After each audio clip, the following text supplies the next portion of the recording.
Olá! Bem-vindos à nossa análise de hoje. Nós vamos mergulhar num dos conjuntos de textos mais fascinantes e, olha, talvez um dos mais incompreendidos do Antigo Testamento, os 12 profetas menores. E sabe, a primeira coisa que a gente precisa fazer é quebrar um mito. O termo menores pode enganar, né? Pode sugerir que a importância deles é secundária. Mas, na verdade, isso se refere apenas ao tamanho, à brevidade dos seus escritos.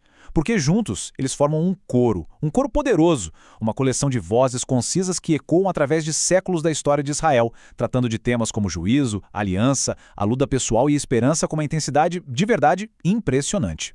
Para a gente organizar o nosso estudo, nós vamos seguir essa estrutura aqui. Mas, em vez de a gente ir livro por livro, o que poderia ficar um pouco fragmentado, nós vamos adotar uma perspectiva temática. Isso vai nos permitir enxergar a grande narrativa que conecta esses 12 livros, revelando como eles pensavam sobre o juízo divino, a crise interna de Israel, a dimensão humana da profecia, a promessa de restauração e, por fim, claro, o legado duradouro dessas vozes. Certo, então vamos começar. Para a gente poder avançar, a gente precisa primeiro estabelecer as bases. Quem eram, afinal, esses profetas? E em que tipo de mundo eles viviam? Entender o contexto histórico e conceitual é absolutamente fundamental para a gente conseguir decifrar as mensagens deles.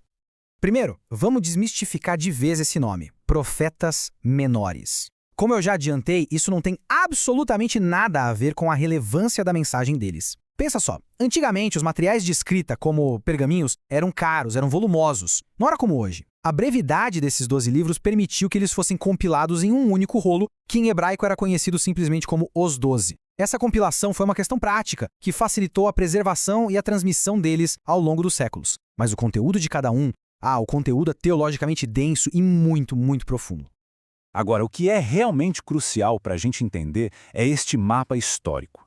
As vozes dos profetas não surgem do nada, no vácuo. Elas respondem diretamente às gigantescas crises geopolíticas do tempo deles.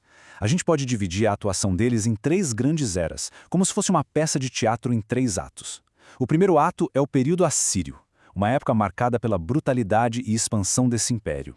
Aqui, profetas como Amós e Oséias soaram alarme para o Reino do Norte e Israel pouco antes de sua destruição.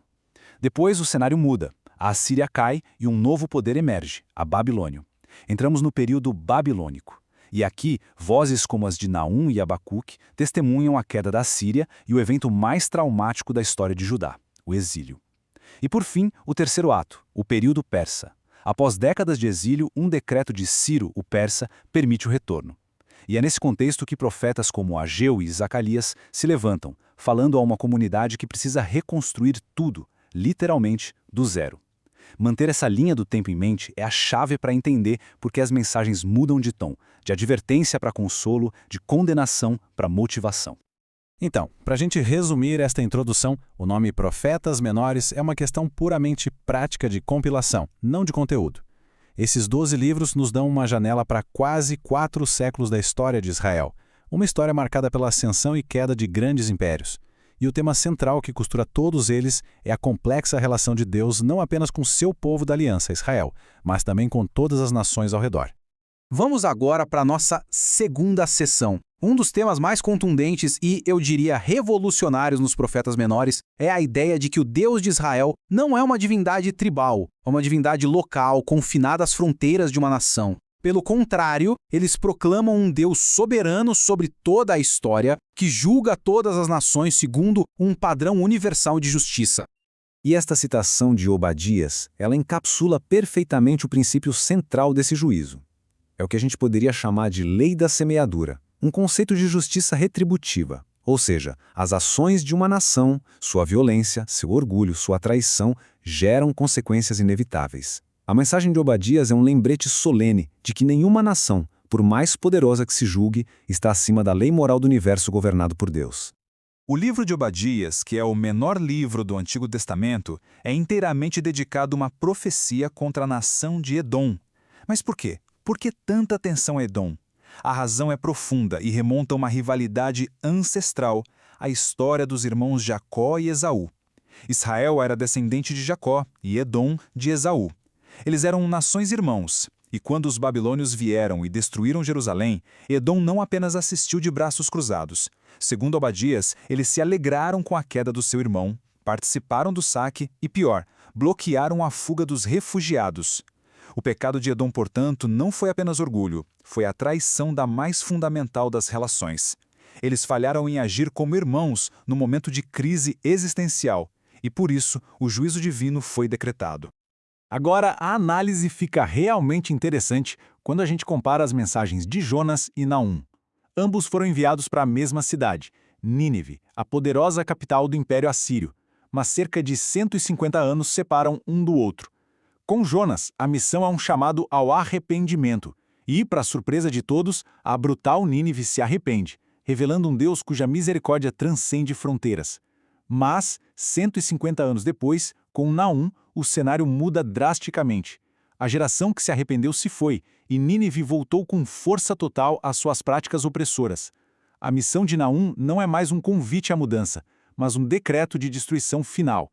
Juntos, esses dois livros nos mostram as duas faces da mesma moeda. A misericórdia de Deus está sempre disponível, mas o seu juízo sobre a maldade que não se arrepende é igualmente certo e final. E Naum não economiza palavras ao detalhar os motivos do colapso de Nínive. Ele a descreve como uma cidade ensanguentada, um diagnóstico preciso de um império construído sobre a violência sistêmica.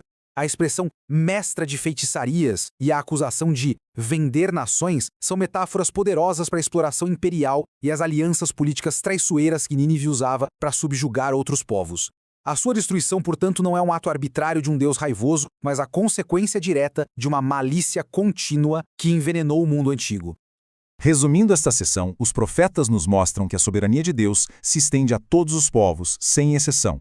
Pecados como o orgulho nacional e a traição provocam o juízo divino. A justiça de Deus, como vimos no caso de Nínive, é complexa, multifacetada. Ela oferece a porta da misericórdia, como em Jonas, mas executa a sentença retributiva quando a maldade se torna crônica, como em Naum. E o ponto crucial é este: o juízo nunca caprichoso é sempre a colheita daquilo que foi semeado. Depois de olharmos para fora, para as nações, os profetas nos forçam a olhar no espelho, a olhar para dentro, para o próprio povo de Deus.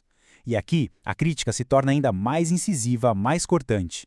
Porque pensem bem, se o juízo viria sobre as nações por sua conduta, o que dizer de Israel, que tinha uma aliança especial, uma revelação direta da vontade de Deus? Miqueias começa sua profecia com o chamado universal: ouvi todos os povos. Isso é fascinante. Ele está colocando Israel num palco global, sob os holofotes do mundo. Mas por que essa exposição toda? A lógica por trás disso é poderosa. O julgamento que está prestes a cair sobre Samaria e Jerusalém não é um assunto interno. É uma demonstração pública. É como se Deus estivesse dizendo: se eu estou disposto a disciplinar severamente o meu próprio povo, que tinha tudo para acertar, nenhuma outra nação deve pensar que escapará impune. O julgamento, portanto, começa pela casa de Deus. E quais eram os pecados que provocaram essa ira divina? O profeta Amós, que era um pastor do sul enviado para pregar no próspero reino do norte, nos dá uma lista chocante. E o interessante é que não se trata principalmente de idolatria, mas de injustiça social. Ele fala de um sistema onde a vida humana foi mercantilizada, onde os justos são vendidos no tribunal e os pobres são oprimidos por dívidas insignificantes como um par de sapatos. E o que é mais grave, essa exploração estava entrelaçada com a prática religiosa. Eles usavam as roupas que tomavam como garantia dos pobres para se deitarem ao lado dos altares num ato de total desrespeito. Era hipocrisia em seu nível máximo. Em um contexto onde o povo acreditava que seus sacrifícios e festivais garantiam um favor divino, Amós chega e diz que Deus odeia essa religiosidade vazia. E é aqui que ele entrega uma das sentenças mais potentes de toda a literatura profética. Vamos ouvir com atenção.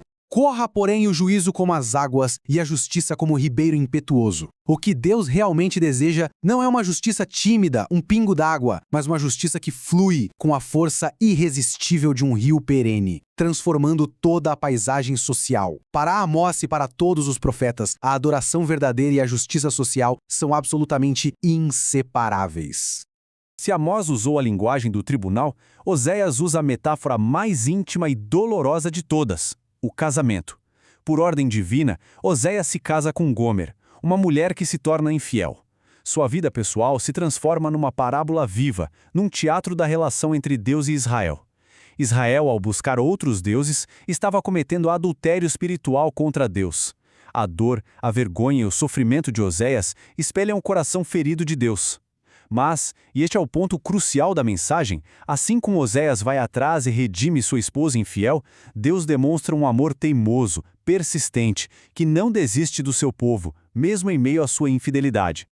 Então, para a gente fechar esta sessão, fica claro que a crítica profética a Israel se concentra na quebra da aliança. Para Amós e Miqueias, essa quebra se manifesta principalmente na injustiça social e na corrupção sistêmica. Eles deixam claro que um culto desprovido de justiça é uma ofensa, uma hipocrisia para Deus. E Oséias eleva essa denúncia a um nível pessoal, usando a metáfora do casamento para descrever a idolatria como uma traição dolorosa contra um Deus que, apesar de tudo, permanece fiel.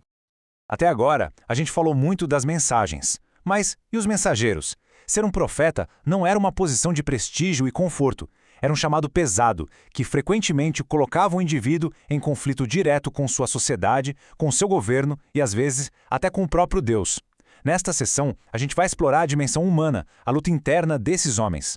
O livro de Abacuque é único. Ele não começa com um "assim diz o Senhor", mas com uma queixa, uma pergunta angustiada do profeta a Deus. Abacuque olha para a corrupção, a violência, a injustiça em Judá e não consegue entender o silêncio de Deus. Sua pergunta é crua, é honesta, é profundamente humana. Até quando? É o grito de alguém que acredita na justiça de Deus, mas não consegue conciliá-la com a realidade terrível que vê.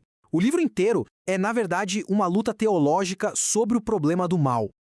E a resposta de Deus é chocante. Ele diz a Abacuque: "Estou levantando os babilônios, uma nação cruel e impetuosa, para punir Judá." Isso só aprofunda o dilema do profeta.